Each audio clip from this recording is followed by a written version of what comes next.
नमस्कार, जय जोहार। क्या आप भी गवर्नमेंट एग्जाम्स की तैयारी करना चाहते हैं? क्या आप भी मेमोरी टेक्निक्स और ट्रिक्स के जरिए बहुत ही कम समय में स्मार्ट स्टडी करना चाहते हैं? क्या आप चाहते हैं कि सीजी व्यापम टॉपर आपको पढ़ाए? तो डाउनलोड करिए योगेंद्र साहू क्लासेस ऐप। यहाँ 10 से अधिक गवर्नमेंट एग्जाम्स क्रैक करने वाले और सीजी व्यापम टॉप करने वाले योगेंद्र सर सीजीपीएससी और सीजी व्यापम के अंतर्गत होने वाले सभी एग्जाम्स की तैयारी कराए। तो डाउनलोड करिए Yogendra Sahu classes app to be the best, learn from the best.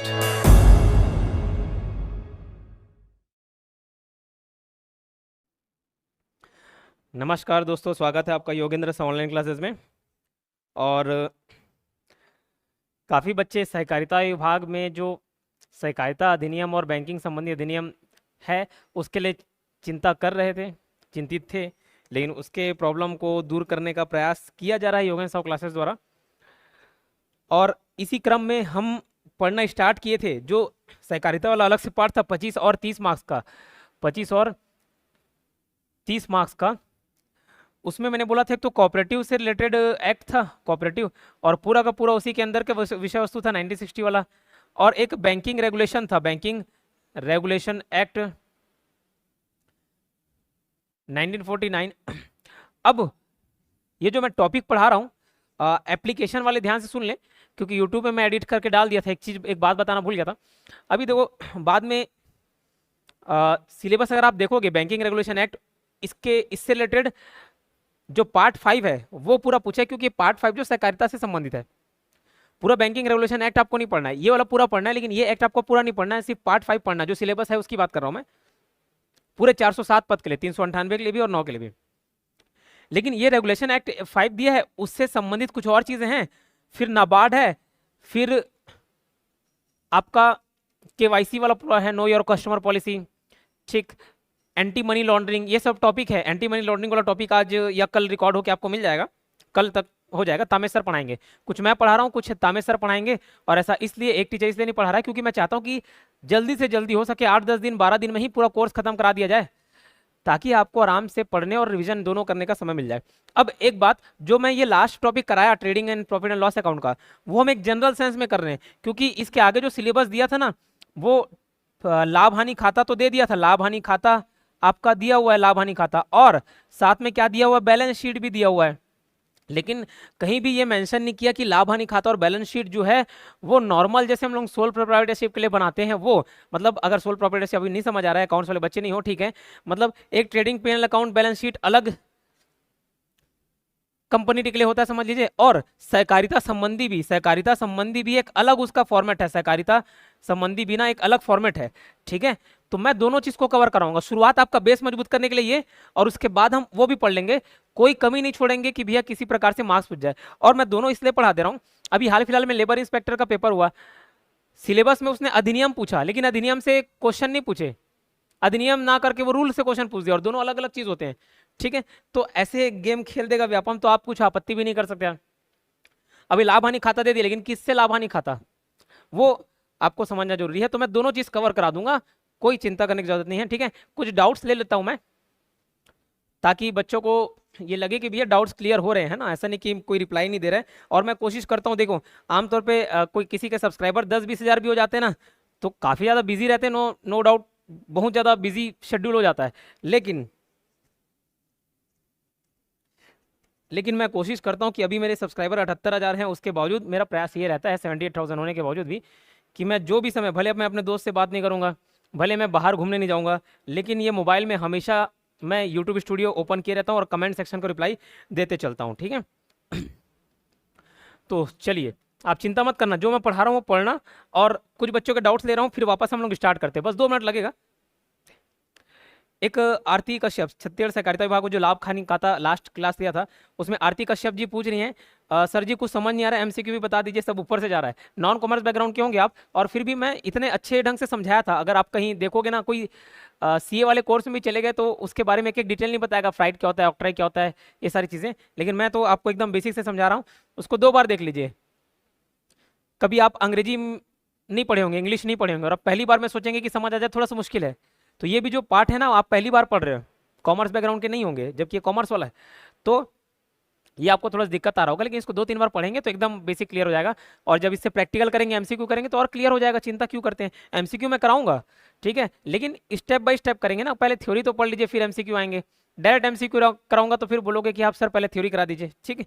दूसरा क्वेश्चन लेते हैं। सर मेरा पीजीडीसीए का एग्जाम हो गया, ये लोमस गेमिंग जी बोल रहे हैं, रिजल्ट नहीं आया तो फॉर्म भर सकता हूँ कि नहीं सर, बाद में कोई प्रॉब्लम तो नहीं होगा। अब देखो, पहला प्राथमिकता फॉर्म भर दीजिए, पहला चीज फॉर्म भर दीजिए। उसके बाद बहुत सारे ऑप्शन है, और बहुत सारा चीज मैं पब्लिकली नहीं बोल सकता, जो अनएथिकल चीजें हैं अब वो मैं यहाँ पे नहीं बोल पाऊंगा, ठीक है। तो पहला प्रयास आप कीजिए, एग्जाम दिला दीजिए। डिग्री नहीं है सर, ये नहीं है, पहले एग्जाम दिलाओ, फिर बाद में देखेंगे, ठीक है। बहुत ऑप्शन रहता है। सर मेरा बीएससी सीएस है ग्रेजुएशन में, मुझे भी पीजीडी से करना पड़ेगा क्या? मैंने बोला आप भी एग्जाम दिलाइए। प्रभास निषाद, ये भी लास्ट वीडियो में, स्ट्रेटेजी वाले वीडियो में इसका जवाब दिया था कि पीजीडीसीए मांग रहा है, इसका मतलब आपसे एक्सपेक्ट किया जा रहा है कि आप भैया कंप्यूटर का नॉलेज रखें। लेकिन वो पीजीडीसीए तो 1 वर्षीय डिप्लोमा हो जाता है, आप तो ग्रेजुएशन करके बैठे हुए हैं ना। तो मेरे ख्याल से, ये मेरा अनुमान है कि आपको भी कंसीडर किया जाना चाहिए। बीसीए वाले हो गए, सीएस में जो इंजीनियरिंग किए हुए हैं, कंप्यूटर साइंस के बैकग्राउंड वाले, तो आप लोगों को कंसीडर किया जा सकता है। लेकिन मैं अपना अनुमान बता रहा हूँ, इस बारे में स्पष्टीकरण व्यापम ने नहीं दिया हुआ है, ठीक है। 2-3 दिन 4 दिन में अगर मुझे मालूम चले तो मैं बता दूंगा, लेकिन इस इंतजार में आप मत बैठे कि नहीं जब कंफर्म होगा तब पढ़ना चालू करो। अभी पढ़िए, बाद में बहुत ऑप्शन मिल जाएगा। सीजी डोमिसाइल का एज रिलैक्सेशन कितना है? Priyanka Jain, please reply me as soon as possible. Okay, 5 years, 5 साल मिलेगा, छत्तीसगढ़ निवासी है तो। व्यापम वाले में डलेगा? हाँ डलेगा, डलेगा। क्वेश्चन हिंदी हिंदी दोनों, इंग्लिश और हिंदी दोनों लैंग्वेज में आएगा। हाँ, हर एग्जाम में ये होता है, बाइलिंगुअल रहती है, एक तरफ हिंदी एक तरफ इंग्लिश, चिंता मत करिए। महेंद्र दीवान, जो भी आपका नाम है। और ये सर क्लास, सब क्लास फ्री रहेगी? BL राणा जी, क्लास देखिए यूट्यूब में मैं डालूंगा, लेकिन मैंने बोला ये पेड क्लास भी मैं चला रहा हूँ। और पेड क्लास के बारे में बता देता हूँ। और जो आपका जवाब सवाल है कि सब क्लास फ्री रहेंगी कि नहीं रहेंगी, तो देखिए स्क्रीन पे अभी लाइन से तो शो ही होगा कोर्स के बारे में और आपका टेस्ट सीरीज के बारे में। 3 प्रकार के कोर्स सहकारिता से रिलेटेड उपलब्ध हैं। मैं आपको बोल रहा हूँ कि अगर आपको, ये हमेशा बोलता हूँ कि मेरे लाभ की भी बात है, लेकिन एक सुझाव के तौर पे भी देखिए, अगर आपको 1400-1500 बहुत ज़्यादा नहीं लग रहा है फीस, आमतौर पे जो सहकारिता की फीस है हम 3000 रुपये रखे हुए हैं। और लेकिन कुछ बच्चों के लिए, शुरुआत में 100 स्टूडेंट्स के लिए हम लोगों ने एक ऑफर रखा था कि आप 3000 ना पे करके जस्ट 50% पे करिएगा, 1499 रुपये पे करिएगा, ठीक है। लेकिन अब 100 स्टूडेंट हो गए हैं, बट फिर भी कुछ बच्चे रिक्वेस्ट कर रहे हैं कि सर अभी भी हमको 1499 रुपये में क्लास प्रोवाइड किया जाए। तो कुछ और बच्चों के लिए ही 1499 रुपये में फीस अवेलेबल है। ये 1499 रुपये में आपका जो सहकारी वाला पूरा पार्ट है, इवन जो कॉमर्स स्ट्रीम वाला पार्ट है ना, वो भी पूरा 407 पद के लिए आपकी तैयारी करा दी जाएगी। सिर्फ 1499 रुपये फीस है। और इसमें आपको प्रॉपर हर चीज़ का नोट्स मिल जाएगा, जितने काम की चीज़ें वो नोट्स मिल जाएगा। मैं थ्योरी पढ़ा भी रहा हूँ, ऑब्जेक्टिव भी मिल जाएंगे, ऑब्जेक्टिव क्वेश्चंस। तो आप ना सोचे 1499 के लिए तो बेहतर है, ठीक है। लेकिन फिर भी अगर आप ये अफोर्ड नहीं कर पाते तो यूट्यूब में तो डल ही रहा है। लेकिन मैंने बोला यूट्यूब में आपको एक गाइडेंस के तौर पे वीडियोस मिलेंगे, सारे वीडियोस तो मैं डालूंगा, लेकिन गाइडेंस के तौर पे पेड कोर्सेज में कुछ ना कुछ कंटेंट एक्स्ट्रा रहेंगे। और वो इसलिए क्योंकि पेड कोर्सेज वाले फिर बाद में आपत्ति करते हैं, तो उतना ना सोचे। थोड़ा एक्स्ट्रा आपका 10 मार्क्स 5 मार्क्स एक्स्ट्रा दिला सकता है। थोड़ा सा एक्स्ट्रा कंटेंट पढ़ लेंगे ना तो वो एक्स्ट्रा 5-10 मार्क्स आपको दिलाएगा। फिर अगर आप सहकारी वाला पार्ट पूरा कोर्स नहीं खरीदना चाहते, सिर्फ और सिर्फ सहकारिता अधिनियम और बैंक संबंधी वाला पढ़ना चाहते हैं, तो 699 रुपये में वो कोर्स अवेलेबल है। इसकी भी फीस 1000 रुपये है, बट कुछ बच्चों के लिए अभी शुरुआत में इतने में प्रोवाइड कराया जा रहा है। और 249 रुपीज़, मात्र 249 रुपये में 13 टेस्ट अवेलेबल कराए जा रहे हैं। किसके? सहकारिता विभाग में, जिसमें 5 फुल लेंथ टेस्ट है। फुल लेंथ टेस्ट क्या होता है सर? फुल लेंथ टेस्ट मतलब जो सीजी वापम जैसा पैटर्न में एग्जाम पूछेगा ना, वैसा हम लेके आएंगे आपके लिए। 398 पद वाला रहेगा, और 2 जो फुल लेंथ टेस्ट है वो जो 9 पद हैं उसके लिए रहेंगे। फिर भी जो किसी भी स्ट्रीम का हो, 5 दिला लेना, 5 फुल लेंथ आपके काम आएंगे, सिलेबस तो वही है। और बाकी जो 8 टेस्ट हैं वो सब्जेक्ट वाइज टेस्ट हैं, ठीक है, एक एक सब्जेक्ट के। और वो भी जो एग्जाम में जैसा सिलेबस दिया हुआ ना, छत्तीसगढ़ सबसे पहले पूछा तो छत्तीसगढ़ का 50 क्वेश्चन है, छत्तीसगढ़ी भाषा का तो उसका भी 50 क्वेश्चन है, इंडियन जीएस है तो उसका 50 क्वेश्चन है, सब चीज़ इंक्लूडेड है। जैसे एग्जाम में पूछेगा ना तो वैसा है। तो इसमें आपकी अच्छी खासी तैयारी हो जाएगी, ठीक है। अगर फिर भी अभी आपके मन में कोई डाउट होगा तो आप पूछते चलिए। जरूरी नहीं कि अब देखो पहला वीडियो हो गया उसमें भी आप कमेंट, दूसरे वीडियो जैसे ही मैं कमेंट आपका देखूंगा ना, अगले वीडियो में आके मैं रिप्लाई कर दूंगा आप, और इससे बाकी लोगों को भी जानकारी मिल जाएगी। अब चलो वापस पढ़ाई पे आते हैं। हम लोग देख रहे थे फाइनेंशियल स्टेटमेंट, फाइनेंशियल स्टेटमेंट, वित्तीय विवरण, है ना, क्या पढ़ रहे थे, वित्तीय विवरण। और मेरा प्रयास ये रहेगा कि मैं दोनों इंग्लिश हिंदी दोनों मीडियम में पढ़ाऊँ वित्तीय विवरण। तो जो भी कोर्स रहेगा मेरा प्रयास ये रहेगा कि मैं हिंदी इंग्लिश दोनों मीडियम में पढ़ाऊँ, ठीक है। एकदम से हिंदी इंग्लिश ट्रांसलेशन नहीं, लेकिन टर्मिनोलॉजी जरूर मैं बता दूंगा। तो फाइनेंशियल स्टेटमेंट, इसमें हम लोगों ने दो चीज़ें देखे थे, एक ट्रेडिंग और पीएनएल अकाउंट था, ट्रेडिंग और पीएनएल अकाउंट, और दूसरा बैलेंस शीट था, ठीक। ये सब चीज़ देखे थे। कल वाली क्लास में हम ट्रेडिंग अकाउंट सीखे, क्या सीखे, ट्रेडिंग अकाउंट पढ़े, है ना, ट्रेडिंग अकाउंट पढ़े, ट्रेडिंग अकाउंट के बारे में देखें। तो देखो ट्रेडिंग अकाउंट में क्या चीज़ें थी, ट्रेडिंग अकाउंट में क्या थी, ट्रेडिंग अकाउंट में अगर एक हम फॉर्मेट बनाएं, और वो बैंकिंग और कोऑपरेटिव वाला एक अलग फॉर्मेट है, उसको इसके बाद सीखेंगे। फिलहाल आप बेस क्लियर कर लीजिए, डायरेक्ट वो पढ़ाऊंगा कुछ पढ़ने नहीं पढ़ने का है। तो देखो इधर था बाई सेल्स, अगर मैं ओवरव्यू मोटा मोटी बताऊं, बाई सेल, उसमें आपका सेल्स रिटर्न माइनस हो जाता है, ठीक है, ये माइनस करके जो फिगर आया वो, फिर आपको और क्या इधर जोड़ना रहता है, टू परचेज, और इससे पहले अगर ओपनिंग स्टॉक है तो ओपनिंग स्टॉक, ठीक है, इधर अगर क्लोजिंग स्टॉक बच गया तो बाई क्लोजिंग स्टॉक, ये लिखना होता है, फिर टू परचेज हो गया। उसके बाद जो भी डायरेक्ट एक्सपेंस है, प्रत्यक्ष खर्चे हैं, वो सारे इसमें आ जाते हैं। अगर इधर का टोटल ज़्यादा है इधर का कम है, तो इधर आपका प्रॉफिट, ग्रॉस प्रॉफिट आ जाएगा, ये देखे थे ग्रॉस प्रॉफिट आ जाएगा। और अगर इधर का टोटल ज़्यादा है इधर कम है, तो ये क्या आ जाएगा, बाई ग्रॉस लॉस आ जाएगा। ये हम लोग इसको फिर क्लोज कर देते, दोनों साइड टैली होना चाहिए, ठीक। अब सर क्वेश्चन कैसे बनेगा, एमसीक्यू कैसे बनेगा, सिंपल सा है। अगर यहाँ से क्वेश्चन बनता है तो ये सबका कुछ ना कुछ फिगर दे देगा आपको, ऐसे फॉर्मेट में नहीं देगा, सेल इतना है, परचेज इतना है, डायरेक्ट एक्सपेंस इतना है, ओपनिंग स्टॉक इतना है, बताइए प्रॉफिट कितना।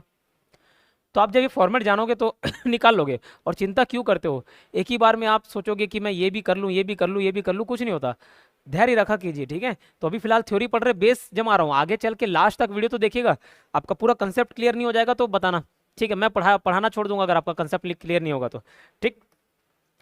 इतना क्लियर है। अब ये जो ट्रेडिंग अकाउंट होता है ना, उसी के जस्ट नीचे प्रॉफिट एंड लॉस अकाउंट हम कैरी फॉरवर्ड कर देते हैं, ठीक है। क्या बनाते हैं, प्रॉफिट एंड लॉस अकाउंट, लाभ हानि खाता, लाभ हानि खाता। अब ये लाभ हानि में खाता में क्या आता है, लाभ हानि खाता में क्या आता है, इधर आपका बाई, इस तरफ याद है ट्रेडिंग अकाउंट में हम लोग ग्रॉस प्रॉफिट लिखते थे, तो ये ग्रॉस प्रॉफिट के आगे मैं एक वर्ड लिखा था उस दिन, सीएफ, ये होता है कैरीड फॉरवर्ड, मतलब आगे उसको फॉरवर्ड कर दिए, आगे लेके आ गए, हासिल आई करके करते थे नहीं हम लोग मैथ्स में, इतना हासिल आई, बस वैसे इधर से कैरी फॉरवर्ड हो जाता है। ये जो ग्रॉस प्रॉफिट है हम लोग इधर ग्रॉस प्रॉफिट को इधर लिख लेते हैं बाई ग्रॉस प्रॉफिट। अभी क्यों क्या करते हैं बस देखते जाओ। तो ये ग्रॉस प्रॉफिट को हम लोग इधर लिख दिए, मैंने बताया था कि भैया जो भी पैसा आने वाला है ना सब इधर लिखेंगे, ट्रेडिंग अकाउंट में भी जो भी पैसा आने वाला है वो इधर लिखे थे। तो सर ये प्रॉफिट को काहे इधर लिख दिए, क्योंकि वो बैलेंस था, है ना, बैलेंस है, वो आया नहीं है, बैलेंस बच रहा है हमारे पास। अभी यही जो ग्रॉस प्रॉफिट निकाले ना, उस ग्रॉस प्रॉफिट को इधर लिख दिए, ठीक है। अब इधर जो आपका एक पॉइंट आएगा वो है पूरा का पूरा इनडायरेक्ट एक्सपेंस, अप्रत्यक्ष जो खर्चे हैं जितने भी ना अप्रत्यक्ष खर्चे वो इधर आ जाएंगे आपके, और इधर आ जाएगा इनडायरेक्ट इनकम, इनडायरेक्ट इनकम, अप्रत्यक्ष आय। उसके बाद ये जोड़े और ये जोड़े, इसमें ये घटाएंगे आपका, है ना, तब जाके जो वैल्यू बचेगी वो हमारे पास इधर बचेगा net profit, to net profit. शुद्ध सकल आय क्या, अच्छा पानी, ओके थैंक यू, ठीक है, टू नेट प्रॉफिट लिखिए इतना।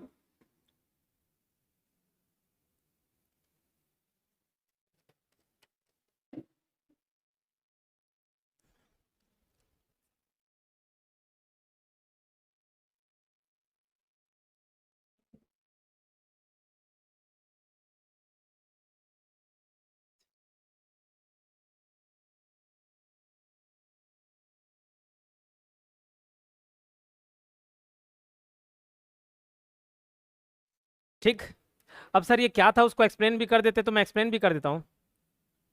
और सर ये ग्रॉस प्रॉफिट दो नेट प्रॉफिट अलग अलग क्या है सर, समझ नहीं आ रहा है, ठीक है। देखो मैं एक उदाहरण दे रहा हूँ ना, आप उसको समझना। मैं मान के चलो व्यापार कर रहा हूँ ये चेयर का, उस दिन भी चेयर का एग्जांपल दिया था, मैं व्यापार कर रहा हूँ चेयर का, चेयर फर्नीचर में मैं डील करता हूँ, ये मेरी दुकान है, जो आप देख रहे हो समझ लो दुकान है। सिंपल से कैलकुलेशन बता रहा हूँ मैं क्या किया, 1 लाख रुपए का सामान लेके आया और उसमें 10,000 रुपये भाड़ा लग गया, जो लेके आया ना सब चेयर वेयर, वो 10,000 रुपये भाड़ा लग गया, खर्चा हो गया। और ये 1,10,000 रुपये के सामान को मैं 2 लाख रुपए में बेच दिया। कितने रुपए में? 2 लाख रुपए में। तो 2 लाख में बेचा और 1,10,000 मेरा खर्चा पड़ा था, प्रॉफिट कितना हुआ? 90,000। ये जो 90,000 प्रॉफिट है ना, ये जो 90,000 प्रॉफिट है वो मेरा ग्रॉस प्रॉफिट है, वो मेरा सकल लाभ है। ये 10,000 रुपये का खर्चा हुआ, इसको मैं बोलूंगा प्रत्यक्ष कर। जो भी प्रत्यक्ष कर बोलता हूँ, प्रत्यक्ष खर्चे, जो भी खर्चे परचेज से जुड़े होंगे, मतलब खरीदी बिक्री से जुड़े होंगे, वो प्रत्यक्ष खर्चे और प्रत्यक्ष आय, ऐसा मान के चलना, ठीक है। मतलब डायरेक्ट उसी से खरीदने के टाइम जो खर्चा लग रहा है ऐसा, ठीक। तो ये 90,000 में जो प्रॉफिट हो गया तो ग्रॉस प्रॉफिट हो गया, लेकिन ये सकल लाभ है, ग्रॉस प्रॉफिट है। लेकिन ये बताओ, मैं ये दुकान खोल के बैठा हूँ, दूसरे का दुकान है, क्या मेरे को फ्री में देगा? मेरे ससुर का है जो फ्री में देगा? नहीं, रेंट लेगा। तो रेंट लो, रेंट कितना रुपए लिया? 5,000 रुपए। आओ सुनो, यहाँ मैं स्टाफ रखूंगा, जो आएगा भैया, जो कस्टमर आ रहे हैं उनको मैं, उनको जो दिखाएंगे, कर्मचारी रखूंगा, वर्कर रहेंगे, तो वो क्या पैसा नहीं लेगा? लेगा। उसका सैलरी हो गया 10,000 रुपए। इनडायरेक्ट, ये तो डायरेक्ट तो खरीदी से रिलेटेड, अब ये खरीदी से रिलेटेड नहीं है, ये बाद में और एक्स्ट्रा खर्चे हैं, ठीक है। मान के चलो ये जो मैं 1 लाख रुपए खरीदा ना, मेरे पास पैसे नहीं थे उस टाइम खरीदने के लिए, मैं बैंक से लोन लेके आया, बाहर से मार्केट से लेके आया, तो भैया उसका ब्याज देना पड़ेगा मेरे को। लो ब्याज दे दिया, मैं ब्याज दिया कितना रुपए? ब्याज दे दिया 5,000 रुपए। सामान बेच तो दिया था 2 लाख रुपए, किसी ने बोला कि सर मैं बाद में दे दूंगा, मैं बाद में आपको देता हूँ 10,000 रुपए, 20,000 रुपए, जो भी सामान था, लेकिन नहीं दिया। बैड डेब्ट बोलते हैं उसको, डूबत खाता, पैसा ही नहीं दिया, पैसा नहीं दिया, लॉस हो गया। कितने रुपए का? मान के चलो कोई 3,000 रुपए मेरे को नहीं लौटाया। ये सब छोटे मोटे खर्चे हैं, ठीक है। तो ये इनकम में ये सब घटा दोगे ना, तो जो आपके पास प्रॉफिट बचता है वही नेट प्रॉफिट होता है, ठीक है। ग्रॉस प्रॉफिट लाए, उसमें और कुछ इनकम जुड़ गया। सर ये इनकम कैसे जुड़ जाएगा? अरे भैया देखो, ये 1 लाख रुपए मान के चलो, मैं जब खरीदना चाह रहा था ना सामान, तब बैंक से लोन लेके आ गया, अब मैं सामान को 2 लाख रुपए में बेच दिया, तो भैया ये बैंक को 1 लाख तो दे दिया, बच गया मेरे पास 1 लाख। मैं क्या किया, अरे अब मेरे पास अभी तो सामान खरीदने का अवसर है नहीं, मतलब स्टॉक प्रॉपर पड़ा हुआ है, मैं काम करता हूँ, इस 1 लाख रुपए को बैंक में रख देता हूँ। अब बैंक वाला मुझे ब्याज देगा, तो पैसा किस में जुड़ेगा? इसमें जुड़ेगा, क्योंकि मेरे व्यापार से ही संबंधित है, ठीक, क्लियर। तो अभी एक normal trading account, profit loss account और बैलेंस शीट देख रहे हैं, उसके बाद हम लोग वो वाले पार्ट में आएंगे जो सहकारिता से संबंधित फॉर्मेट दिया हुआ है, ठीक। तो ग्रॉस प्रॉफिट ये हो गया, इनडायरेक्ट इनकम ये, इनडायरेक्ट एक्सपेंसेस, और ये नेट प्रॉफिट बचता है। तो ये आपका प्रॉफिट एंड लॉस अकाउंट का ये फॉर्मेट है, ठीक है। लेकिन अब इसमें इनडायरेक्ट इनकम में क्या क्या आ सकता है और इनडायरेक्ट एक्सपेंस में क्या क्या आ सकता है वो मैं बता देता हूँ, ठीक है। तो चलिए अब इसके नीचे जस्ट नोट बना के या इंपॉर्टेंट पॉइंट बना के लिखते चलिए। सबसे पहले हम लोग लिख लेते हैं कि इनडायरेक्ट इनकम में, अप्रत्यक्ष आय में क्या क्या आ सकता है। इनडायरेक्ट इनकम में अप्रत्यक्ष आय, इसमें क्या क्या आ सकते हैं, लिखते चलिए, हेडिंग डालिए, पॉइंट।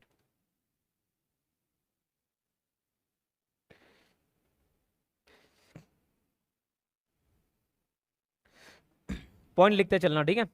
अभी मैं बता रहा हूँ एक जनरल सेंस में क्या क्या चीजें आ सकती हैं, जो भी फायदे होंगे, और जो भी फायदे बिजनेस से जुड़े होंगे ना वो इधर आ सकते हैं। जैसे मैं मान के चलो कोई सामान खरीदने गया, आप ये इमेजिन करना, उदाहरण के तौर पे मैं ये सहकारिता विभाग वाला कोर्स 3,000 रुपये में लॉन्च किया, ठीक। अब मैं आपको 1,500 रुपये उसमें डिस्काउंट दे रहा हूँ, 1,501 रुपये डिस्काउंट दे रहा हूँ, 1,499 रुपये आपको पड़ रहा है, मतलब 1,500 डिस्काउंट दिया, 1,400 के आसपास पड़ रहा है। अगर जैसे ही 100 बच्चे, 150 बच्चे, 200 बच्चे खरीद लेंगे, उसके बाद अगर मैं फीस वापस 3,000 रखूंगा, तो उनको 3,000 पड़ा और आपको मैं 1,500 में दे रहा हूँ, एक उदाहरण के तौर पे समझना। तो क्या आपके लिए वो 1,500 का जो छूट मिला वो आपके लाभ है कि नहीं है, जो डिस्काउंट दिया? बोलोगे है। वैसे ही किसी एक ग्राहक को, मैं कपड़े का व्यापारी हूं, मान के चलो मैं ये कपड़ा दे दिया, ये भैया कपड़ा है, ये लो 5,000 रुपए का। लेकिन एक और व्यापारी आया, वो बोला नहीं यार मैं तो खास आदमी, मेरे को डिस्काउंट दे दो, तो ले भाई तेरे लिए 4,000 रुपए में दे दे, इसको बेच रहा हूँ 5,000 में, इसको बेच रहा हूँ 4,000 में, तो 1,000 रुपए एक्स्ट्रा डिस्काउंट दिया कि नहीं? वो उसके लिए लाभ हो गया कि नहीं हो गया? हो गया। 1,000 रुपए उसको क्या होगा? फायदे होंगे। तो इनडायरेक्ट इनकम में डिस्काउंट रिसीव्ड, छूट प्राप्त, जो छूट आपको प्राप्त हुआ, डिस्काउंट रिसीव हुआ, छूट प्राप्त हुआ, वो आपका लाभ हो जाएगा। ठीक है। किसी प्रकार का आपको कमीशन मिल गया किसी भी तरीके से, चाहे बिजनेस से रिलेटेड कोई भी काम कर दिया आपने, कमीशन मिल गया, एक्स्ट्रा बेच दिया सामान, तो कंपनी वाले ने जो जिस चेयर का बेचा, ये कौन से कंपनी का पता नहीं, प्राइम गोल्ड कौन सा कंपनी दिख रहा है, ये चेयर बेच दिया प्राइम गोल्ड कंपनी का, वो खुश होकर मेरे कमीशन दे दिया, किसी भी तरीके से कमीशन मिल गया, तो वो भी कमीशन रिसीव्ड, कमीशन प्राप्त, ये भी आपका इनकम में आ सकता है। मैंने बोला था कि आप बैंक में मैं पैसा जमा कर दिया, मेरे पास ये व्यापार का ही पूरा पैसा रखा हुआ है, अपने पास कैश रख के क्या करूंगा मैं, डबल तो हो नहीं जाएगा, बैंक में रख दिया, कुछ ना कुछ ब्याज बन जाएगा, छोटा मोटा थोड़ा बहुत। तो बैंक का जो इंटरेस्ट रिसीव होगा, बैंक इंटरेस्ट रिसीव्ड, पेड नहीं, क्योंकि ये आपको मिल रहा है, जो बैंक इंटरेस्ट है, बैंक का ब्याज, बैंक ब्याज प्राप्त, ये वाला जो बैंक का ब्याज है वो आपको मिलेगा, वो भी इनकम में हो सकता है। ठीक है। एक और पॉइंट इसमें आ सकता है क्या, interest on debenture, interest on debenture, ये क्या होता है बताता हूं, इंटरेस्ट ऑन डिबेंचर। फिर जो शेयर रहते हैं ना, dividend received on share, dividend, dividend का मतलब लाभ ही होता है, समझ लो एक प्रकार का लाभ है, ये प्रॉफिट ही है, क्या होता है दोनों बताता हूं। ये डिबेंचर और शेयर दो टर्म आप समझ लीजिए। धीरूभाई अंबानी, धीरूभाई नहीं, मुकेश अंबानी, मुकेश अंबानी मान के चलो रिलायंस कंपनी है ना, पूरा का पूरा उनका एक कंपनी है। अब उनका शेयर मार्केट में बिकता है कि नहीं बिकता, अब थोड़ा बहुत अगर शेयर मार्केट के बारे में इंटरेस्ट रखते होंगे, जानते होंगे, तो मार्केट में सामान बिकता है कि नहीं बिकता, उनका शेयर बिकता है कि नहीं बिकता, बिकता है। तो आप शेयर खरीदे, अब आप शेयर खरीदे मतलब आप पैसा लगा रहे हो उसके कंपनी में। अरे मैं बोला कि नहीं यार मेरे को एक व्यापार करना है, कपड़े का मैं व्यापार करूंगा, कपड़ा बेचूंगा, दिवाली आ रहा है कपड़ा बेचूंगा, लेकिन उसके लिए दुकान चाहिए, उसके लिए कर्मचारी चाहिए, शुरुआत में पूंजी चाहिए, 5 लाख का सेटअप है समझ लो, पूरा खर्चा कितने का, 5 लाख का। मेरे पास 3 लाख रुपए थे, 2 लाख रुपए चाहिए थे। आप जैसे ABCD जो भी नाम है, जैसे कोई राहुल नाम का व्यक्ति है, आप में से कोई ना कोई राहुल देख रहा होगा, राहुल कॉमन नाम है, तो राहुल आए भैया कि मैं 2 लाख देना चाहता हूँ, ठीक है भैया दे दे, 2 लाख और 3 लाख दे दिए, एकदम आसान भाषा में समझा रहा हूँ। तो 5 लाख हो गए, मेरे पास 3 लाख थे, राहुल ने 2 लाख दे दिए, राहुल अपना शेयर दिया 2 लाख रुपए का समझ लो। अब मेरे को 50,000 रुपये लाभ हो गया, तो क्या मेरा ये दायित्व नहीं बनता कि राहुल को लाभ दिया जाए, दिया जाना चाहिए, बेचारा वो भी तो पैसा मिला है। तो बस वैसे ही समझ लो, ये डिविडेंड है, डिविडेंड ऑन शेयर है ना, डिविडेंड लाभ मिला शेयर मार्केट, बस उतना समझना, और ज्यादा तामझाम नहीं समझा, इसलिए चाहता था रटा देता, फॉर्मेट लिखा दिया, इधर आएगा इधर आएगा इधर आएगा, लेकिन क्यों आता है वो बताना जरूरी है। और 25 से 30 मार्क्स का है ना मेरे दोस्त, तो समझ लेना कि जो इसको अच्छा डीप में पढ़ेगा ना वो इस एग्जाम को निकाल लेगा, और ऊपर ऊपर से पढ़ूंगा सोचेगा ना तो खत्म हो जाए। इंटरेस्ट ऑन डिबेंचर, अब ये डिबेंचर क्या होता है, ये देखो, अभी जो राहुल ने लगाया 2 लाख रुपए, वो हिस्सेदारी था समझ लो, शेयर था उसका, शेयर हिस्सेदारी, लेकिन मैं बोला नहीं नहीं भैया हिस्सेदारी नहीं करना मेरे को, मेरा 3 लाख ही रहने देना, बस एक काम कर तू मेरे को 2 लाख रुपए लोन दे दे, उधारी दे दे मेरे को 2 लाख रुपए, मेरे पास जब पैसा आएगा ना या मेरे को लाभ होगा तेरा 2 लाख रुपए लौटा दूंगा। तो राहुल दे देगा क्या मेरे को पैसा, मेरा सगा लग रहा है क्या, सगा लगता तो भी नहीं देता, वो बोला भैया इसके बदले मेरे को क्या चाहिए, ब्याज चाहिए। अरे ब्याज ले ले, कितना लेगा, 10% लेगा साल का, ठीक है 10% तेरे को ब्याज दिया। तो जो ब्याज है ना, वैसे ही आप किसी कंपनी में पैसा लगाओगे ना, तो वो डिबेंचर खरीदते हैं, डिबेंचर, तो मतलब आपसे पैसा मांगेंगे ही लेकिन ब्याज देंगे आपको, ठीक है। तो इस पर डिबेंचर पे जो ब्याज मिलता है वो भी आपका लाभ है, जैसे बैंक को आप पैसा दे रहे हो तो ब्याज दे रहा है, डिबेंचर में ही आप पैसा दे रहे हो ब्याज मिल रहा है, तो ये भी एक प्रकार का ब्याज है समझ लो, ठीक है। इंटरेस्ट ऑन डिबेंचर, डिबेंचर पर ब्याज प्राप्त, डिविडेंड का मतलब लाभांश होता है, ठीक है, लाभ या लाभांश है ना, लाभांश। ये सारे पॉइंट किस में आ जाएंगे, इनडायरेक्ट इनकम में आ जाएंगे। इधर लिखा था इनडायरेक्ट एक्सपेंस, इनडायरेक्ट एक्सपेंस अप्रत्यक्ष खर्चे,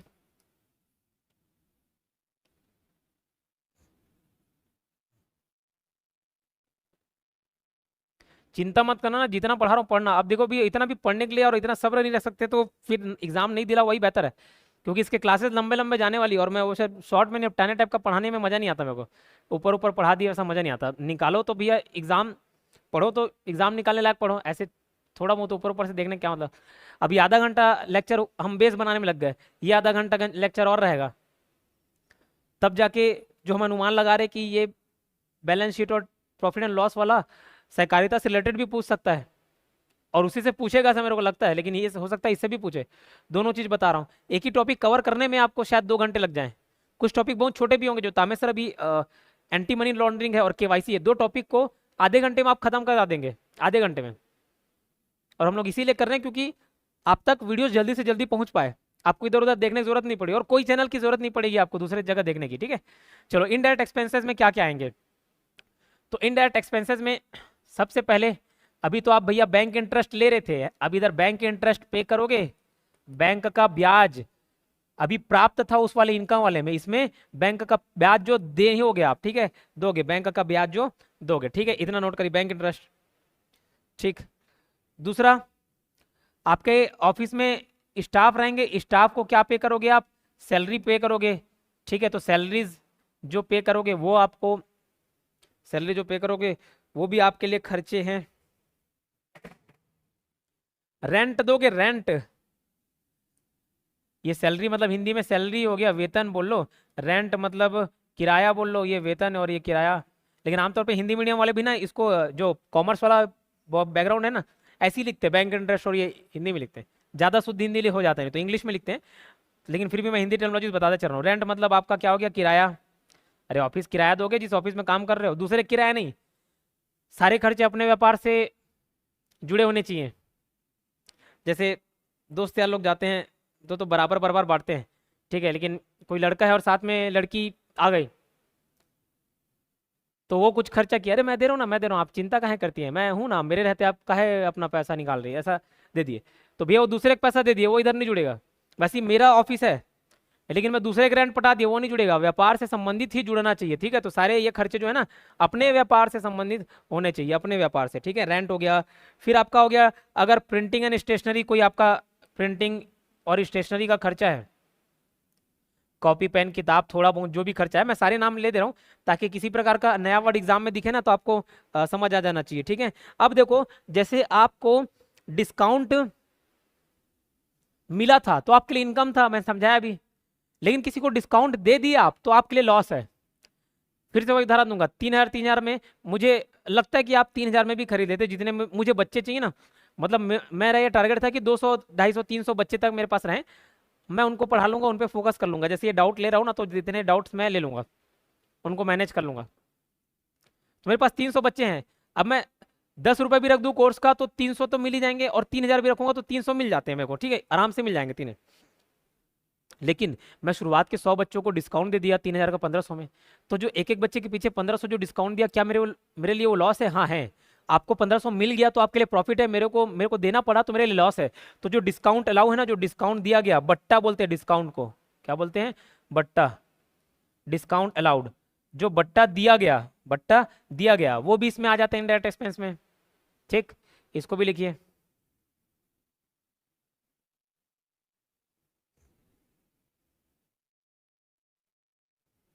ठीक है, क्लियर है क्या इतना? चलिए, और क्या क्या लिखोगे इसमें, डिस्काउंट अलाउड हो गया है ना। एक होता है डेप्रिसिएशन, हास, डेप्रिसिएशन। अब ये डेप्रिसिएशन क्या होता है मैं समझाते चल रहा हूँ, सारे पॉइंट्स में समझाते चल रहा हूँ, किसी भी प्रकार का दिक्कत ना हो। मैं कोई कार लेके आया, मान के चलना कार लेके आया मैं समझ लो 20 लाख की कार लेके आया। अब 20 लाख की कार लेके आया, 1 साल उसको चलाया अच्छा रगड़ के, अगले साल मैं उसको बेचना चाह रहा हूँ, क्या वो 20 का 20 लाख में बिकेगा कि 22 लाख में बिक जाएगा? नहीं, योगेंद्र सर चलाए हैं 22 लाख, इतने पॉपुलर तो नहीं है, होंगे किसी दिन इंशाल्लाह, लेकिन अभी 20 लाख है। तो अगले साल हो सकता है उसकी कीमत में 3 लाख का गिरावट आ जाए, वो 20 लाख का जो सामान था, कार था, 17 लाख में बिक रहा है, तो एक्स्ट्रा जो 3 लाख का लॉस है ना, वो हास हो गया, डेप्रिसिएशन हो गया। वो जो फिक्स एसेट था, मेरा एसेट था, जो संपत्ति थी, उसमें वो 3 लाख क्या हो गया, हास हो गया, उसके मूल्य में गिरावट को ही हास बोलते हैं, डेप्रिसिएशन बोलते हैं। ठीक, समझ आई बात? कोई मशीन लेके आया है तो मशीन जैसे आज काम कर रहा है वैसे तरोताजा जरूरी थोड़ी ना 1 साल बाद काम करे, तो उसका वैल्यू, ये बोर्ड लेके आया है, अब अगर मान के चलो कि मैं 3 लाख 4 लाख का बोर्ड लेके आ रहा हूँ, 6 महीने यूज करके मैं इसको दूसरे को बेचूँ ना, तो वो बोलेगा अरे भैया 4 लाख का अगर मैं इसी को खरीदूंगा, उससे अच्छा मैं नया फ्रेश पीस नहीं लाता हूँ, आप यूज कर लियो, उसको मेरे को दे रहे हो, तो यूज किए हो तो कितने में दोगे? चल ले भाई 2 लाख में ले जा। तो जो एक्स्ट्रा 4 लाख का मैं खरीद के लेके आया, लेकिन जो 2 लाख रुपए में बेचना पड़ गया, तो जो 2 लाख रुपए है वो एक प्रकार का हास हो गया, इसकी अभी कीमत 2 लाख होगी, ऐसा मैं उदाहरण दे रहा हूँ। तो डेप्रिसिएशन भी क्या है, एक प्रकार का एक्सपेंस है, खर्चा है, हास। ठीक है, इंटरेस्ट ऑन लोन, आप कोई उधारी लेके आए हो, लोन, लोन पर ब्याज, आप पटा रहे हो लोन पर ब्याज, तो वो भी आपके लिए खर्चा है भैया। ठीक है,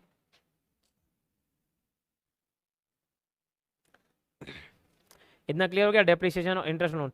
जैसे अब मेरे को कोई सामान बेचना ही पड़ गया, जैसे इसी की उदाहरण में दिया, 4 लाख का लेके आया था, 2 लाख के 20 की वैल्यू हो गई, तो 2 लाख डेप्रिसिएशन है।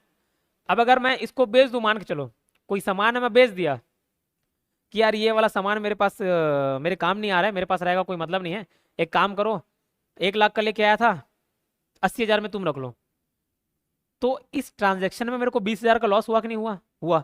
तो ये जो loss on sale of asset है ना, loss on sale of asset, ये भी मेरे लिए खर्चा हो गया। वैसे ही अगर प्रॉफिट हो जाए, 1 लाख का सामान आया था, किसी कारण से उसका कीमत बढ़ जाए, 1,20 में बेच दिया, तो 20,000 प्रॉफिट हो जाएगा, वो जो इनडायरेक्ट इनकम लिख रहे थे ना उसमें आ जाएगा, loss on sale of asset. संपत्ति के बेचे जाने पर हानि, संपत्ति संपत्ति के बेचे जाने पर हानि। हेलो, नहीं क्लास ले रहा था लाइव, बताइए।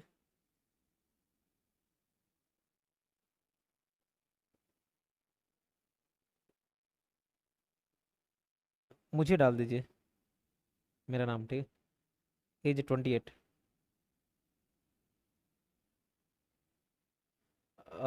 क्या उसके लिए एक्स्ट्रा पे करना पड़ेगा? क्या नंबर मिल जाएगा, क्या नंबर मिल सकता है, कोई लिस्ट? हाँ लिस्ट बता दीजिए, मैं फिर बता दूंगा, ठीक है। नहीं नहीं नहीं नहीं नहीं नहीं नहीं। ओके ओके, ठीक ठीक, ओके ठीक। माफ़ी चाहता हूँ थोड़ा सा डिस्टर्ब होने के लिए, डिस्टर्ब करने के लिए, होने के लिए नहीं, मैं तो हो गया, आपको भी कर दिया। गाड़ी ले रहा हूँ नया, किया सेल्टोस, तो ठीक है कार लिया जाए, कब तक साइकिल में घूमेंगे। तो संपत्ति पर बेचे जाने पर, संपत्ति बेचे जाने पर जो हानि होगी, होती है, वो भी इसमें आ जाएगा। ठीक, clear. Interest on loan, loss on sale of asset, ये सारी के सारी चीजें क्या हैं, खर्चे हैं। उसके बाद जो बच रहा है, और भी बहुत सारे खर्चे हो सकते हैं। एक प्रोविजन फॉर बैड डेप्ट लिख लेना, प्रोविजन फॉर बैड डेप्ट।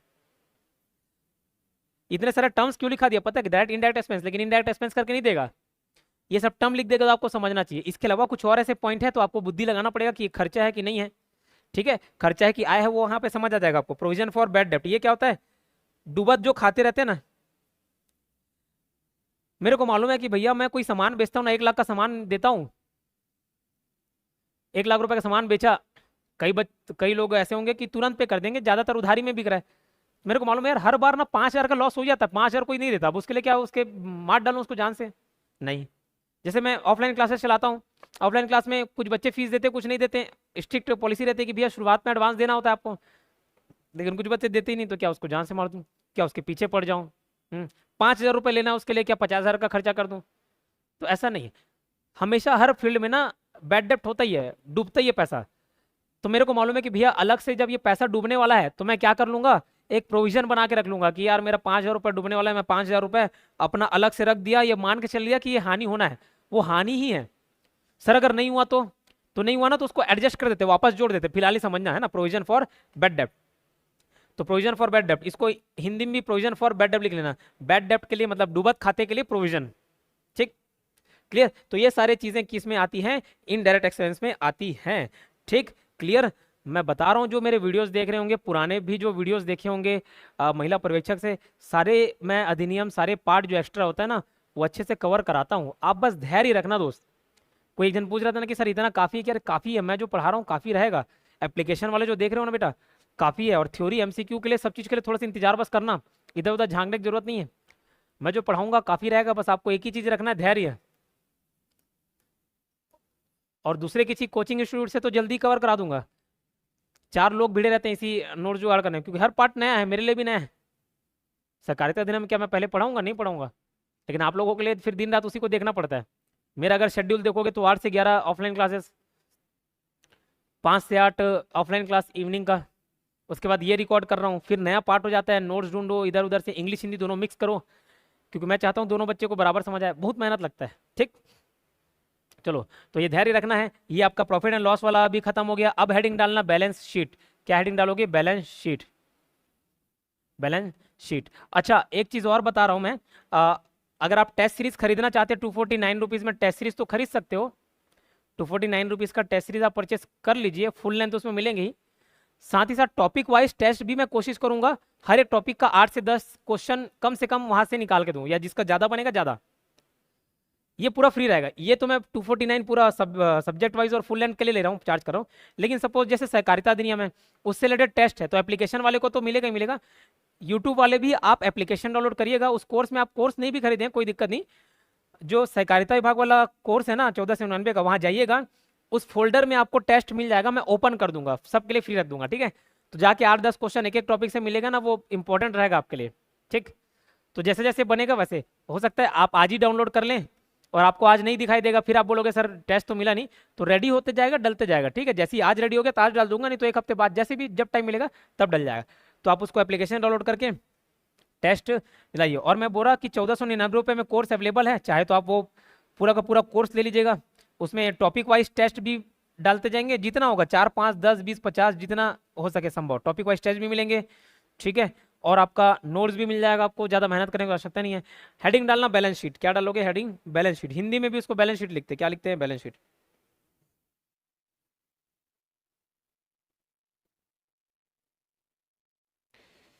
ठीक। Balance sheet. अब जो बैलेंस शीट होता है, बैलेंस शीट उसको भी दो आधार पे बनाते हैं हम लोग। दो आधार पे फॉर्मेट है। नॉर्मल केस की बात कर रहा हूँ, सहकारिता वाला तो अलग से देखेंगे, सहकारिता और बैंकिंग वाला जो है पार्ट, उसको अलग से हम पढ़ेंगे, देखेंगे, ठीक है। लेकिन ये जो है इसको दो आधार पे बनाया जाता है। एक तो होता है in order of,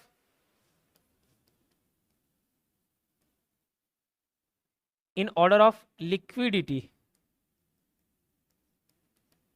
balance sheet मतलब हिंदी में भी बैलेंस शीट, और अंग्रेजी में भी balance sheet, in order of liquidity. और एक होता है in order of permanence, in order of liquidity. Liquidity मतलब तरलता बोल लो, ठीक है। इतना लिखिए।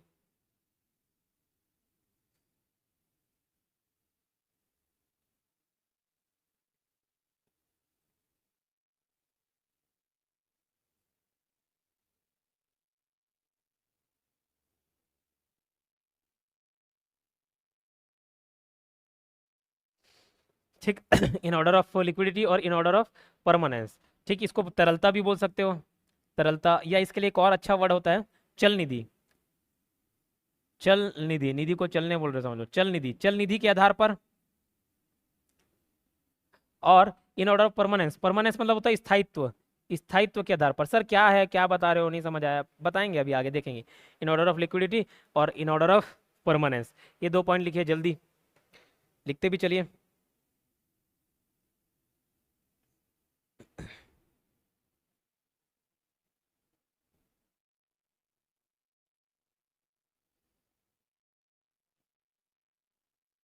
ठीक, चलो। दो आधार रहते हैं। अब ये दोनों क्या चीज़ होता है बता देता हूँ मैं। लिक्विडिटी का मतलब या चल निधि का क्या होता है, देखो बस समझना बात को। मेरे पास दो प्रकार की संपत्ति है, एक सोना है और एक जमीन है। अगर मैं आज के आज अगर मैं चाहूं कि मैं शाम के बिक जाए मेरा दोनों सामान, आप ये बताइए, सोना आप दुकान ले जाएंगे, कोई भी खरीद लेगा। जो उसका कीमत है ना, एक्चुअल कीमत, वो कोई भी खरीद लेगा, बिक जाएगा तुरंत। लेकिन जो जमीन है वो आप बोलोगे ना आज के आज मेरे को कोई ग्राहक मिल जाए, नहीं मिलता, ठीक है। उसके लिए आपको बहुत भागा दौड़ी करना पड़ेगा, आज के आज बिक जाए नहीं बिकेगा, ठीक। जैसे शेयर खरीदे हो आप एक कंपनी का, ऑनलाइन कोई शेयर खरीदो, आज के आज बेचना चाहो बिक जाएगा। लेकिन कुछ ऐसी चीजें हैं जैसे शेयर, ये जमीन हो गया, बिल्डिंग हो गया, ये आज के आज नहीं बिकेगा। ये बोर्ड है, मान के चलो खरीद रहा हूं, ये बोर्ड खरीदा हूं, सोचूंगा आज के आज कोई खरीद ले, मेरे को ग्राहक नहीं मिले। तो ऐसे ही जो चीजें जल्दी बिक जाती है, जल्दी बिक सकती हैं, है ना, तरल है, एकदम लिक्विड है, पानी की तरह जल्दी बिक गया, ऐसा टाइप का, ठीक है, तो उसको लिक्विडिटी बोला जाता है, मतलब उसकी लिक्विडिटी ज्यादा है। तो अगर सोना जल्दी बिक जा रहा है तो उसकी लिक्विडिटी ज्यादा है, जमीन लेट से बिक रहा है उसकी लिक्विडिटी कम है। परमानेंस क्या होता है, स्थायित्व क्या होता है, ये बोर्ड लेके आया, ये सालों साल चलना, 4 5 साल 6 साल 7 साल, अगर खराब नहीं हुआ तो 4 5 6 साल, ठीक। ये मेरे लिए क्या हो गया, 4 5 6 साल के लिए चला, तो इस टाइप के एसेट को ना क्या बोलते हैं, फिक्स्ड एसेट, ठीक है, क्या बोलते हैं, फिक्स्ड एसेट बोला जाता है इसको। फिक्स है मतलब बहुत साल तक काम आने वाला है तो उसको फिक्स एसेट बोल देते हैं। एक करंट एसेट होता है, चालू संपत्ति, ठीक है, ये फिक्स संपत्ति हो गया, हिंदी वाला टर्मिनोलॉजी याद नहीं आ रहा है, और एक चालू संपत्ति होता है करंट एसेट। करंट एसेट क्या हो गया, जो 1 साल के अंतर्गत थी उस खत्म हो जाएगा। जैसे मैं पेन लेके आ गया, चलने वाला पेन, इंक वाला पेन, मैं क्योंकि अगर नॉर्मल बोर्ड में लिखूं तो पेन भी लिखता हूँ, पेन कॉपी में भी कुछ लिख रहा हूँ, तो मेरे लिए करंट एसेट हो गया। संपत्ति एक प्रकार की, भले 10 रुपए की संपत्ति हो, लेकिन संपत्ति समझ लो, लेकिन वो जल्दी उसका यूज खत्म हो जाएगा। चेयर है, टूट जाता है यार, 1 6 महीने कोई अच्छा मोटा तगड़ा आदमी आ गया, उसमें कूदा कादी कर रहा है, टूट जाएगा, करंट एसेट। जो लंबा चलने वाला है, फिक्स एसेट, ठीक, समझ आया। ये बिल्डिंग क्या हो गया, फिक्स एसेट, लंबा चलेगा, ऐसे 1 साल में खत्म नहीं हो जाएगा, ठीक है। तो स्थायित्व दो आधार पे अपन बनाते हैं, ठीक है। अब बैलेंस शीट का फॉर्मेट अपन लिख लेंगे, बैलेंस शीट का फॉर्मेट जो नॉर्मल सेंस में लिखा जाता है, बैलेंस शीट का फॉर्मेट, बैलेंस शीट का फॉर्मेट, ठीक है, लिखो।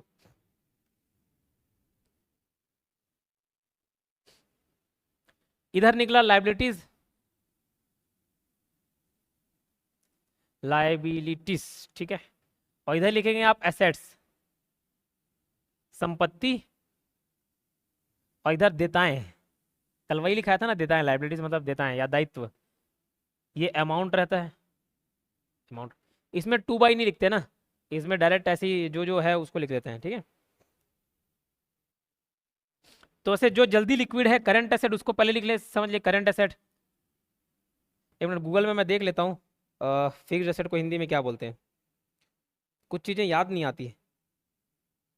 अचल संपत्तियां, ओके, ये चल संपत्ति, वो अचल संपत्ति, करंट एसेट्स, ये क्या हो गया, कैसा संपत्ति हो गया, चल संपत्ति, करंट एसेट्स, ठीक। और ये करंट लाइबिलिटीज, इधर लिखना क्या, करंट लाइबिलिटीज, चल देताएं,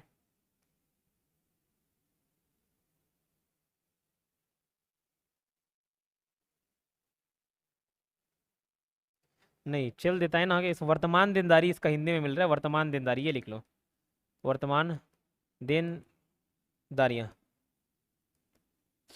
ठीक। करंट एसेट और करंट लायबिलिटी, ये दो चीजें मिल गई, ठीक। अब करंट एसेट में क्या क्या हो सकता है, जो एकदम जल्दी जल्दी जिसका पैसा 1 साल के अंतर्गत मेरे को मिल जाए, बेचूं तो, या 1 साल के अंतर्गत तो पैसा रहेगा। करंट एसेट में कैश, अरे कैश तो कैश ही है, पैसा ही है, वो भी आएगा ही, ठीक है। बैंक को भी, बैंक से भी कभी भी पैसा बुना सकता हूं मैं, बैंक से निकाल सकता हूं पैसा।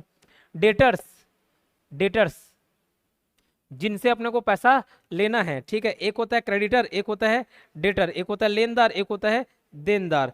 तो डेटर जो है हमारे लिए क्या है, एक प्रकार के संपत्ति है, ऋणी बोल लो, है ना, ऋणी, जिससे पैसा लेना है, ठीक।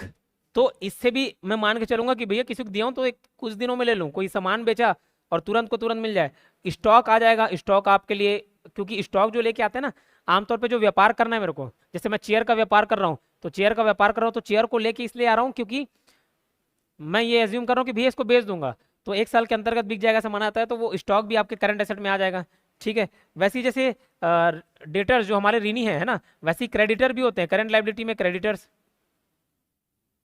ये आपके लिए क्या है, खर्चे हैं, करंट एसेट्स हैं, करंट लाइबिलिटी है, सॉरी। बिल्स पेबल होता है, और इधर आप बिल्स रिसेवेबल लिख सकते हो, बिल्स पेबल और बिल्स रिसेवेबल, ये क्या होता है सर, जैसे चेक होता है ना, जैसे चेक मैं आपको काट के दिया, ये 10,000 का चेक है, आपको पैसा दिया क्या, नहीं दिया, अभी मात्र एक चेक दिया हूँ, एक पेज है मान के चलो, वो पेज को आप बैंक में ले जाकर दोगे, आपको पैसा मिल जाएगा 10,000। बस वैसे ही बिल्स पेबल और बिल्स रिसेवेबल भी होता है, ठीक है, कि मैं आपके पास चेक ना होके ना एक बिल है, समझ लीजिए, एक कागज का टुकड़ा ही है, जो मेरे पास है, मान के चलो मेरे लिए अगर किसी ने लिख के दिया कि मैं आपको इतने रुपए दूंगा, और एक कागज में लिख के दिया, तो वो कागज में ले क्या हो जाएगा, बिल रिसीवेबल।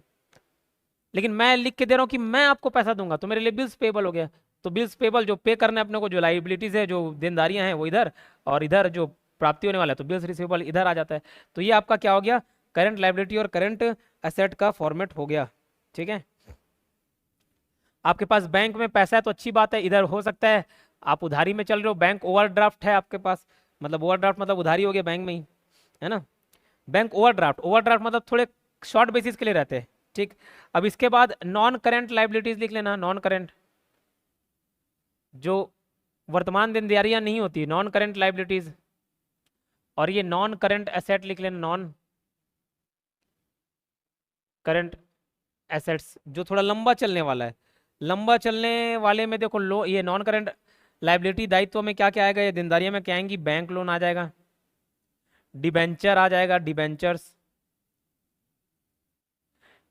सर अभी तो आप उसको प्रॉफिट एंड लॉस अकाउंट में लिखाए थे, देखो प्रॉफिट एंड लॉस में ना डिबेंचर नहीं लिखे थे, इंटरेस्ट ऑन डिबेंचर लिखे थे। ठीक है, तो डिबेंचर मान के चलो हम किसी से उधारी लेके आए हैं, हम किसी से उधारी लेके आए तो उस उधारी को तो पटाना पड़ेगा ना, जैसे लोन को पटाना पड़ेगा वैसे किसी से हम पैसा लेके आए, डिबेंचर भी एक प्रकार का लोन ही है समझ लो। ठीक, ये सारी चीज आते हैं। और इसमें एक और चीज आता है कैपिटल। कैपिटल मतलब होता है पूंजी। आप जो पूंजी लगाते हैं ना, वो पूंजी भी आपके लिए एक प्रकार की लायबिलिटी होती है। सर कैसे लायबिलिटी होती है, मैं तो 5 लाख अगर बिजनेस में लगाया हूं तो वो एसेट होना चाहिए, संपत्ति होना चाहिए, लेकिन नहीं होता। वो क्यों नहीं होता अभी समझाऊंगा ना, बहुत लेट हो जाएगा, अभी इसको नहीं समझा रहा हूँ। ठीक है, इसमें माइनस करते हैं ड्राइंग्स। ड्राइंग्स मतलब आप पैसे निकालते हैं, मान के चलिए। ठीक है, जैसे अपने बिजनेस में मैं 5 लाख रुपए लगाया, ठीक है, बिजनेस में 5 लाख रुपए लगाया और 1 लाख रुपए निकाल लिया, तो 5 लाख रुपए जो लगाया वो मेरे लिए क्या हो जाएगा, 5 लाख रुपए जो लगाया, 5 लाख वो मेरे लिए कैपिटल हो जाएगा। लेकिन मैं 1 लाख रुपए लगाया भी, सॉरी निकाला भी, 1 लाख रुपए निकाल लिया, इसको आहरण बोलते हैं। ड्राइंग्स मतलब आहरण और कैपिटल मतलब पूंजी, आहरण। तो अल्टीमेटली मेरे बिजनेस में कितना लाख रुपए लगा हुआ है, 4 लाख।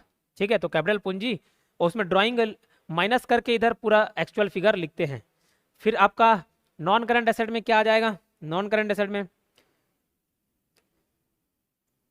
कोई आपका लैंड और बिल्डिंग है, जैसे ये जमीन है ना, लैंड एंड बिल्डिंग, जमीन हो गया और कोई बिल्डिंग हो गया। ठीक, प्लांट एंड मशीनरी हो गया, प्लांट एंड मशीनरी हिंदी में प्लांट और मशीनरी ही लिखिएगा, प्लांट एंड मशीनरी हो गया।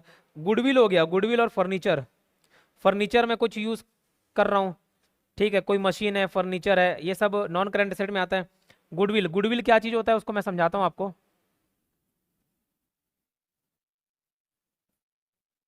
ये दोनों फिर ना टैली कर जाता है, बैलेंस शीट हमेशा ना टैली होता है, बैलेंस होता है, टैली टैली करता है, मतलब इधर जो फिगर आएगा वो इधर आएगा, अगर गलत है मतलब आप खुद गलत बनाओगे। गुडविल क्या होता है पता है, गुडविल एक अच्छी चीज है, मैं इसको समझा रहा हूँ आपको, पूछेगा नहीं लेकिन समझा रहा हूँ गुडविल क्या होता है। सपोज मैं कोचिंग यहाँ रन कर रहा हूँ, ठीक है, यहाँ पे कोचिंग रन कर रहा है, लेकिन मेरा स्ट्रगल आप देखेंगे ना, अभी तो आपको जो दिख रहा होगा वो एक सक्सेस वाला रूप दिखता होगा। ये लास्ट पॉइंट है, इसके बाद 4-5 पॉइंट मैं इंपॉर्टेंट लिखा दूंगा, फिर आपकी क्लास आज की खत्म हो जाएगी। शुरुआत में मैं खुद पॉम्पलेट बांटने जाता था, शुरुआत में फीस आती थी 2-3 हज़ार रुपये, 4-5 बच्चे, 2 बच्चे से स्टार्ट किया था, 2 से 3 हुए, 3 से 5 हुए, और 5 बच्चे तक तो मैं फ्री में पढ़ाता था। एक बच्चा आया और बोला कि नहीं सर मैं ऐसे फ्री में पढ़ता हूँ तो मुझे अच्छा नहीं लगता, आप इतना मेहनत करते हैं, मैं कुछ देना चाहता हूँ, 500 रुपये उसने फीस पे किया। बोला ठीक है यार, फिर वहाँ से फीस वाली सिस्टम चालू हुई। तो जो शुरुआत का स्ट्रगल किया मैं, और यहाँ पे अभी 2 साल में जहाँ पे पहुँचा हूँ, तो मेरी एक गुडविल क्रिएट हो गई है, एक नाम बन गया है। ठीक है, अब अगर यही कोचिंग में ऐसे ही कोचिंग कोई दूसरा स्टार्ट करना चाहेगा, कोई दूसरा ABCD व्यक्ति का ABCD नाम का व्यक्ति आएगा, उसको भी वही स्ट्रगल लगेगा। मैं कोचिंग चला रहा हूँ योगेंद्र साहू क्लासेस नाम से, एक और कोई साहू, ये साहू क्लास है, कोई बाजू में वर्मा क्लास चालू कर दिया मान के चलो, तो वर्मा क्लास को स्ट्रगल करना पड़ेगा बच्चे ढूंढने में, आने में। लेकिन अगर मैं सपोज डिप्टी कलेक्टर बन गया, मैं छोड़ दिया इस पढ़ाने वाले काम को, छोड़ दिया कि नहीं यार कोचिंग को रन छोड़ रहा हूं मैं, लेकिन मैं चाह रहा हूं कि भैया कोई दूसरा आए और ये कोचिंग को चलाते रहे, कोई दूसरा इसको ओवरटेक करेगा ना, सर आपका जो भी सेटअप लगा है वो मैं पैसे दे देता हूँ, ठीक है पैसे दे दो, लेकिन मेरी एक गुडविल भी है, ये जो सेटअप लगा है उसका तो मैं पैसा लूंगा ही, मेरा गुडविल भी है कि मैं इतने साल स्ट्रगल किया ना, इतने साल जो नाम कमाया, वो नाम के वजह से आपके पास बच्चे खिंचा के आ जाएंगे।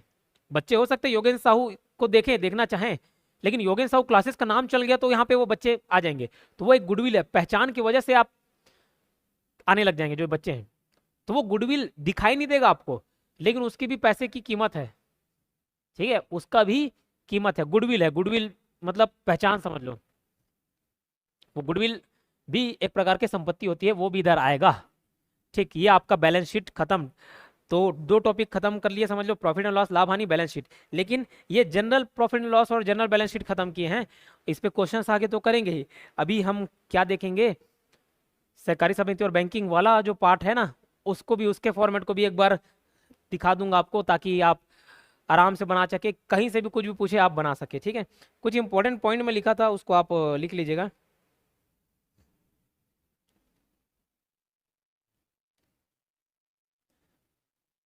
बैलेंस शीट एक स्टेटमेंट है, balance sheet is a statement. Balance sheet एक विवरण है, क्या है, विवरण है। जबकि जबकि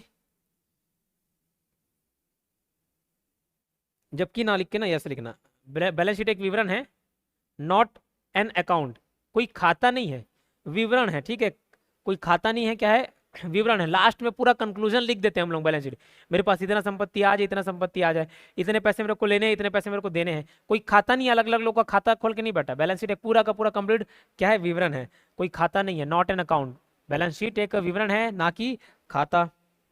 दूसरा लिखना, ट्रेडिंग और जो प्रॉफिट एंड लॉस अकाउंट था, ट्रेडिंग और लाभ और हानि जो खाता था, इसको आमतौर पे 1 साल के लिए प्रिपेयर किया जाता है। Is prepared for 1 year. आमतौर पे 1 साल के लिए इसको बनाया जाता है, किसको, trading and profit and loss account को। तीसरा लिखना, बैलेंस शीट इज प्रिपेयर्ड, लेकिन बैलेंस शीट को एक पर्टिकुलर पॉइंट ऑफ टाइम के लिए बनाया जाता है, किसी एक निश्चित समय के लिए बनाया जाता है, निश्चित समय के लिए बनाया जाता है, निश्चित समय के लिए बनाया जाता है, निश्चित समय के लिए। Is prepared for a point of time, for a point of time. इसलिए जब भी हम प्रॉफिट एंड लॉस अकाउंट और ट्रेडिंग और प्रॉफिट एंड लॉस अकाउंट लिखते हैं ना, उसके ऊपर लिखते हैं फॉर द पीरियड ऑफ, ठीक है, फॉर द पीरियड ऑफ, या फॉर द पीरियड 1 अप्रैल 2022 से लेके 31 मार्च 2023, ऐसा मैं डेट लिखता हूँ, मतलब पूरा 1 साल के लिए बनाया जाता है। ठीक है, और बैलेंस शीट जो बनाया जाता है, हो सकता है साल के अंत में मैं बनाऊं, तो उसको लिख देते हैं एज ऑन 31 मार्च 2023, मतलब इस तारीख पे, इस पर्टिकुलर पॉइंट ऑफ टाइम पे ये विवरण है। ये थोड़े इंपॉर्टेंट पॉइंट है जो मुझे लगे कि आपको बताने चाहिए, यहाँ से कुछ क्वेश्चंस बन सकते हैं। ये आपका लाभ हानि खाता और बैलेंस शीट वाला टॉपिक में एक मोटा मोटी तौर पर आपको एक आइडिया दे चुका हूँ, इसको देखिएगा, और भी चीजें कंसेप्ट क्लियर होंगी। अभी मैं बोल रहा हूँ कि अगर 100% ये टॉपिक को मान के चले ना, अभी आपके दिमाग में 20% 30% घुसा होगा, जैसे ही इस पे ऑब्जेक्टिव करेंगे ना, पूरा कंप्लीट सब चीज कवर हो जाएगा, समझ आने लग जाएगा कि कैसे क्वेश्चंस बनेंगे आपके लिए, और वापस आप फिर इसमें ध्यान देंगे, अच्छे से कवर हो जाएगा। ठीक है, आप योगेंद्र साहू चैनल को सब्सक्राइब जरूर करिएगा, क्योंकि इसमें बैक टू बैक वीडियोस आते रहेंगे। एप्लीकेशन डाउनलोड करके भी रख सकते हो, मैंने बताया कि उसमें आपको कुछ टेस्ट जो है वो फ्री में मिल जाएंगे, टॉपिक वाइज देख लेना जाके। ठीक, चलिए मिलते हैं नेक्स्ट वीडियो में, धन्यवाद।